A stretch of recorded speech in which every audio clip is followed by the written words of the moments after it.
ताईमाई अक्का विचार करा पक्का, जो तुम्हाला पटतोय त्यावरच मारा शिक्का. अरे येऊन येऊन येणार कोण, यांच्याशिवाय आहेच कोण, अशा घोषणा आता दिल्या जाणार आहेत. कारण देशामध्ये लोकसभेच्या निवडणुकीचं बिगुल वाजले. केंद्रीय निवडणूक आयोगाने आता आदर्श आचारसंहिता लागू केलेली आहे. त्यामुळे आता जो तो या निवडणुकीच्या तयारीला लागलेला आहे. पण त्याचबरोबर यातील मतदानाचे टप्पे घोषित करत असताना केंद्रीय निवडणूक आयोगाने आपल्याला सगळ्यांना या लोकशाहीच्या मोठ्या उत्सवात एक सुज्ञ मतदार म्हणून मतदान प्रक्रियेत सहभागी होण्याचं आवाहन केलंय. नमस्कार, मी विशाल परदेशी.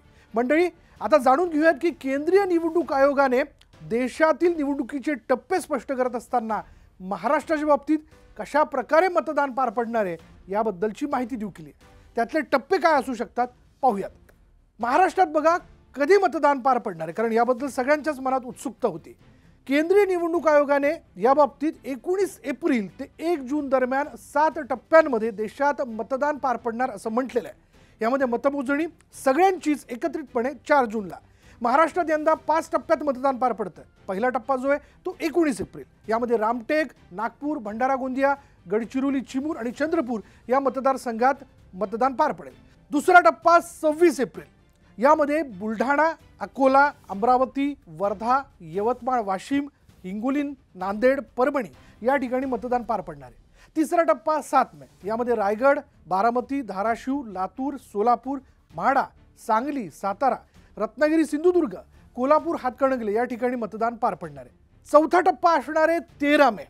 या दिवशी नंदुरबार, जळगाव, रावेर, जालना, छत्रपती संभाजीनगर, मावळ, पुणे, शिरूर, अहमदनगर, शिर्डी, बीड या ठिकाणी मतदान पार पडेल. तर पाचवा टप्पा हा 20 मेला असणार आहे. यामध्ये धुळे, दिंडोरी, नाशिक, पालघर, भिवंडी, कल्याण, ठाणे, मुंबईतील 6 मतदारसंघ या ठिकाणी असतील ज्यामध्ये मतदान पार पडेल.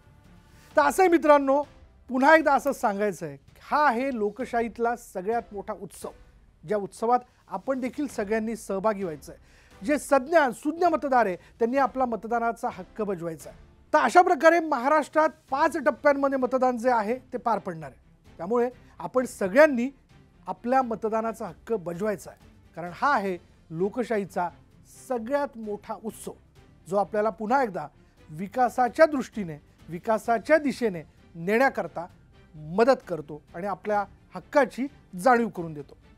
तुर्तास इतकंच. तुम्हाला हा व्हिडिओ कसा वाटला कमेंटमध्ये जरूर कळवा.